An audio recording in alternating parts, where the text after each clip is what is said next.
今回は2年ぶりとなるデスク周りの紹介をしていきたいと思います。前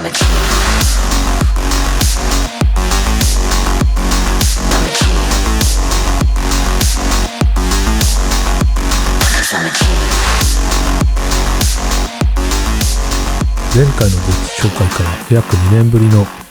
デスクの紹介になります。今回のアップデートを含めてその2年間に4回ぐらいアップデートしています。今回のコンセプトはモノトーンミニマルオーディオファイルです。IKEA のオーベグレン砂糖にインスピレーションを得た感じです。あと普段使いの時と配信ではセットアップは変更されます。デスクのセットアップにあたってこだわったことは基本モノトーンのものしか置かない。あとデスクの上には必要なものを最小限にする。浮かせられるものはすべて浮かせるです。それではデスク周りの紹介をしていきたいと思います。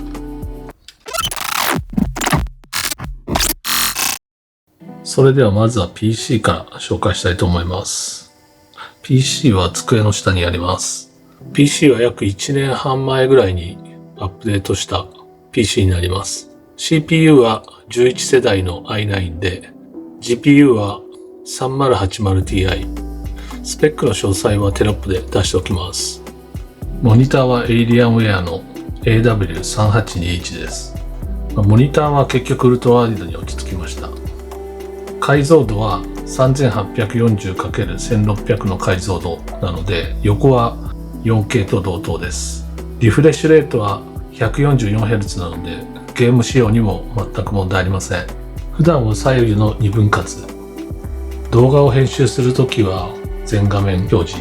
映画も21:9で大迫力で見ることができます。キーボードは HHKB の US 配列の無刻印行きモデルです。HHKB はキー配列特殊なんですけど、職場ではもう10年以上前から使っていて、自宅ではこれまでは光るゲーミングキーボードばっかり使ってましたけれども、ゲーミングしたデスク周りは卒業ということで、自宅も HHKB にしました。見た目もさることながら使い心地も最高です。このキーボード結構高さがあるので、バード電子のウォールナットのパームレストを使っています。見た目も最高ですが、打ち心地も最高です。マウスは3種類のマウスを用途に応じて使い分けています。普段使うときはこのロジクールのマスター MX3S ですかねを使っています。これ、皆さん使ってる有名なやつですね。で、FPS とかするときはレーザーのバイパー使ってます。軽くてすごい FPS には使いやすいマウスですね。で、3つ目は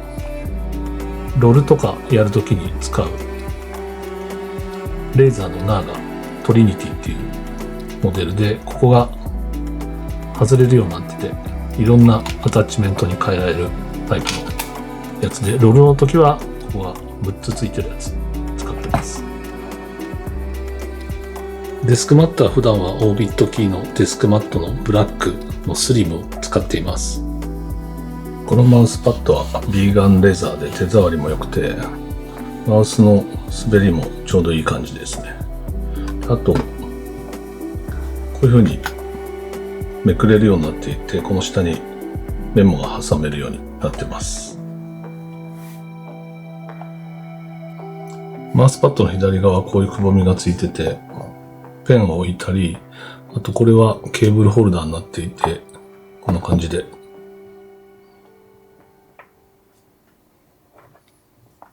ケーブルをホールドすることができます。とはいえ、ゲーミングマウスで使うには若干使いづらいところがあるので、ゲームをやるときは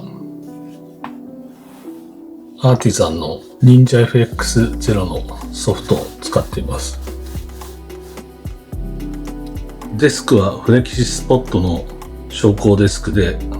横幅140センチ、奥行き70センチのホワイトモデルです。足のタイプは E7 Pro になります。デスク表面は傷つきにくくて質感も高いです。作りもかなりしっかりしていて頑丈な感じですけど、普通のデスクよりはやはり少し揺れます。結構モニターが揺れちゃうんで、モニターアームは LX から HX に変えました。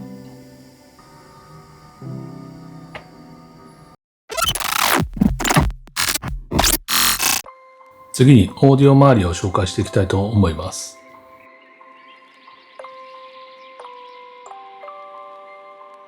最初に紹介するのはオーディオインターフェースです。オーディオインターフェースはアポジーのシンフォニーデスクトップです。見た目もシンプルですごいかっこいいんですけど、音も最高にいいです。入力はこの2系統で、出力はこの3系統になります。3系統は基本的にはメインがスピーカーで、ヘッドホンが1と2に分かれています。1はインピーダンスが高いヘッドホンをつなぐようになっていて、2は、通常のイヤホンとかをつなげるようなインプットになっていて、入力の調整はこういうふうにタップをして選択することで音量を簡単に変えることができます。ここがタッチスクリーンになっていて、タッチをしてチャンネルを選択してこのダイヤルで調整するっていう感じですね。で、マイクはこれをタップするとゲインが調整できるんですけど、もう一回タップするとこういう感じで大きく映ります。で、さらにタップするとさらに詳細の設定ができるんですけど、ここで 48V 入れる入れないで、コンデンサーマイクの場合は 48V、この 48V をタップします。で、あと DSP を積んでいるので、こういった形で DSP にエミュレーターをアップロードすることができます。この設定はこの本体だけでもできますけど、パソコンのアポジーの専用のソフトウェアで設定することもできます。これがアポジーのアプリの専用画面になります。で、入力の DSP の設定はこの FX ボタンを押すと選んで、ここで調整することもできます。あとここに選ぶことで、もともとマイクごとに設定しているものを簡単に呼び出すことも可能です。DSP はここをクリックして選ぶことで追加していくことが可能です。スピーカーはジェネリックの8030です。以前は同じくジェネリックの8010を使ってたんですけど、なんかある時から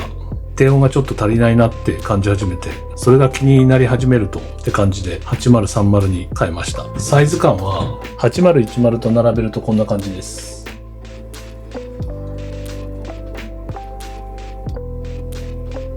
スピーカーの設置はモニターアームを使ってデスクから浮かせています。スピーカーの固定はモニターアームで、スピーカーの背面にレサマウントのアダプターをつけて固定しています。左右別々にモニターアームを、つけています。スピーカーは壁の角に近接しているので、角に L 型のウェーブパネルを左右両方つけています。これつけることでかなり低音のこもりがなくなって引き締まった低音になりました。では実際に音楽鳴らしてみたいと思います。このマイクでどれぐらい音が伝わるかわかりますかね。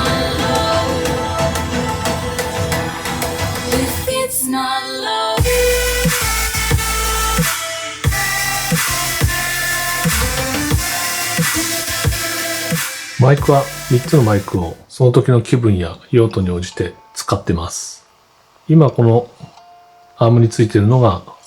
エレクトロボイスの RE20 のブラックですね。これダイナミックマイクでバリアブル D っていう特殊な方式を使って口元をマイクに近づけても近接効果がないマイクになります。それ以外には有名な手話の SM7B、 これもダイナミックマイクで有名なマイクですけど、これを使ったり、あとこれがコンデンサーマイクルイットの LCT540S ですね。これがポップガードになっていて、これ磁石でくっつくようになっていて、でこれも結構使います。マイクアームはロードの PSA1 プラス。これまでいろんなマイクアーム使ってきましたけど、例えばブルーのコンパスとか、あとこの前のモデルも使ってましたけど、最終的にはこのロードの PSA1 プラスが一番最高ですね。見た目もいいですし、使い勝手も、可動域も全然広いですし、荷重も SM7B つけても全く問題ないですね。マイクはこの3種類どのマイクを使うときも基本的には EQ はいじらずに、そのマイクの音をそのまんま使うようにしています。最低限のローカットと、あとエキスパンダーとコンプレッサーを入れて音を整える程度ですね。次にヘッドホンですけど、インイヤータイプのイヤホンを2種類使っています。1つ目はスマバットの ST10 っていう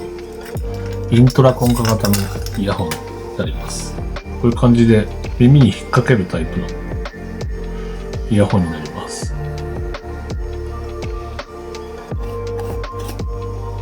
もう一つは FIO の FH5S っていう、これはインイヤーでカナル型なんですけど、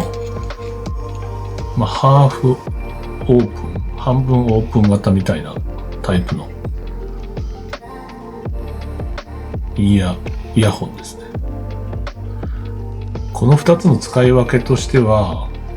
話しながら音聞いたりする、例えば会議だとか配信中とかはこのイントラコンカ型を使ってます。これ使うと耳が密閉されないんで、自分の声がこもって聞こえないので、すごく快適に使えます。で、それ以外の、時は、基本こちら、音もこっちの方がいいんで、こちらを使ってます。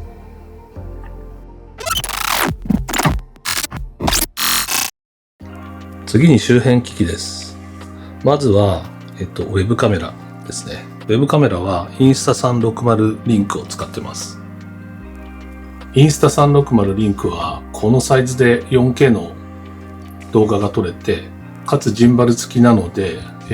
顔が少々画角から外れても追従してくれます。画質はかなりいいので、NVIDIA のブロードキャストソフトウェアと組み合わせて背景をぼかすと、ほぼもう一眼のデジタルカメラと配信先では変わらないぐらいの画質になります。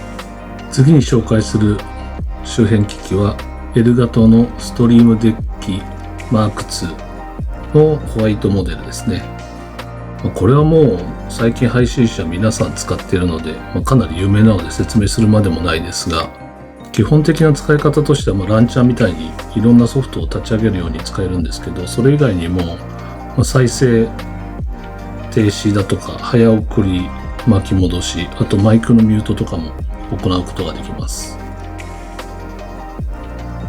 アプリの立ち上げと連動することもできて、 OBS が立ち上がるとこのように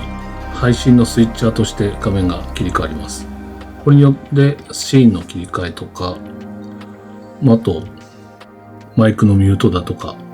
それ以外のソースの表示非表示の切り替えだとかっていうのが全てこのボタンでコントロールすることができます。ゲームをプレイするときは基本的には左手デバイスを使います。これはレーザーのタータラスプロ。タータラスは結構もう前のシリーズから使っていて、これで多分3代目になると思います。ロールだとか FPS だとかをするときは基本的にこの左手デバイスを使います。あと FF をするときはこのレーザーのウルヴァリンっていうコントローラーを使っています。このコントローラーはトリガーのところが2つじゃなくて3つになってて、あと背面にもボタンが4つついてるので、 FF14 でヒーラーをプレイするときもこのコントローラーで全然問題なくプレイできますね。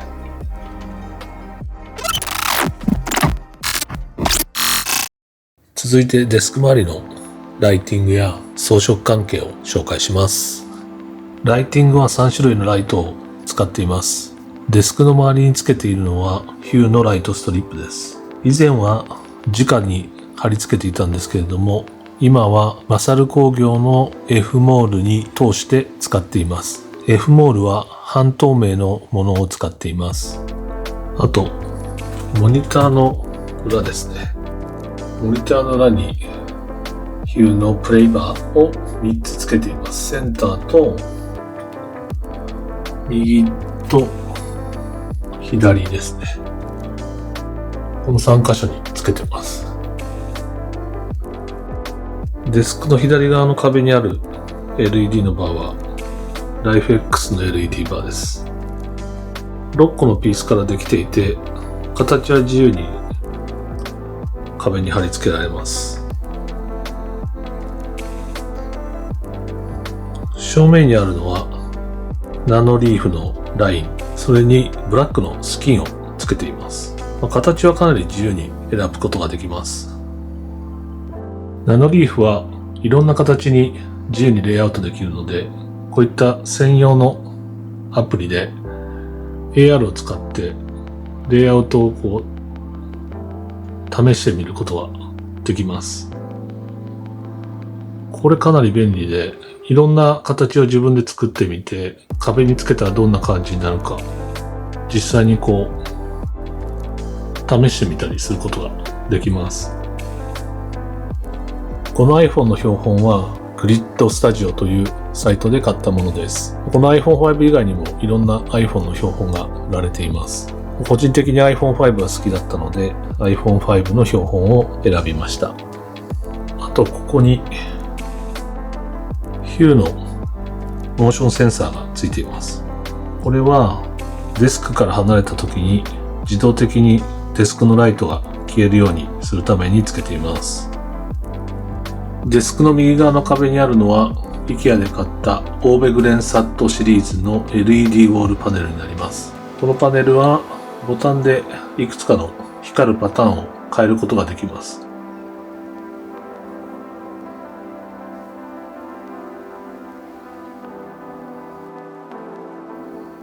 こんな感じですね。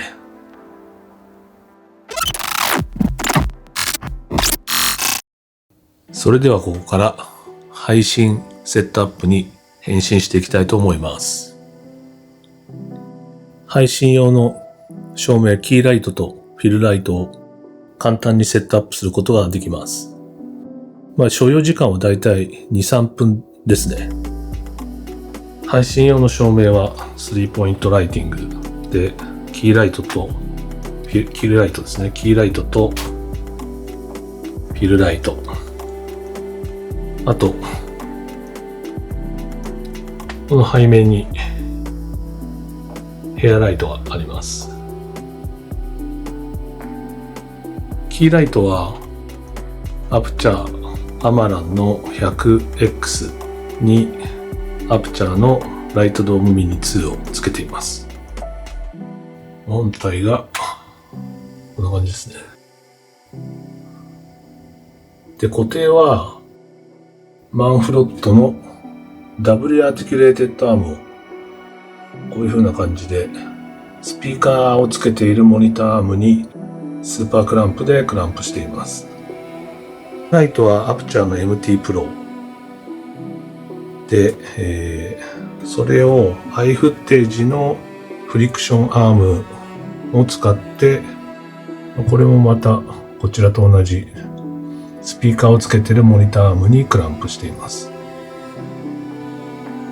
ヘアライトはアプチャーアマランの T2C に 5DOX のグリッドをつけてますね。で、天井にドロワラインの突っ張り棒をつけて、そこから、フリクションアームでぶら下げてるって感じですね。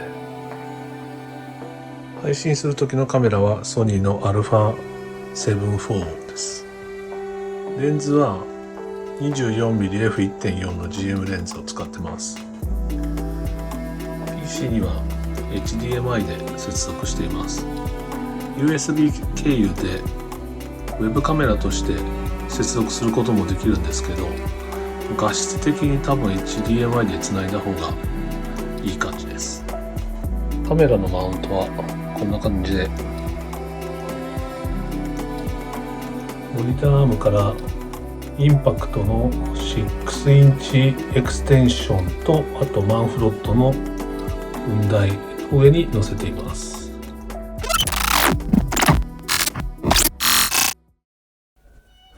以上が2023年の春のデスク周りの紹介でした。いつもはゴールデンウィークあたりに一気にアップデートすることが多かったんですが、今回は2月ぐらいから少しずつ変更してみました。一気にやるより変更途中の気づきもあって完成度はより上がった気がします。そんな感じで年々変化や進化を遂げているデスク周りですが、そろそろこれが完成形かなという気がしています。今回の紹介が皆さんのデスクセットアップの参考になれば嬉しいです。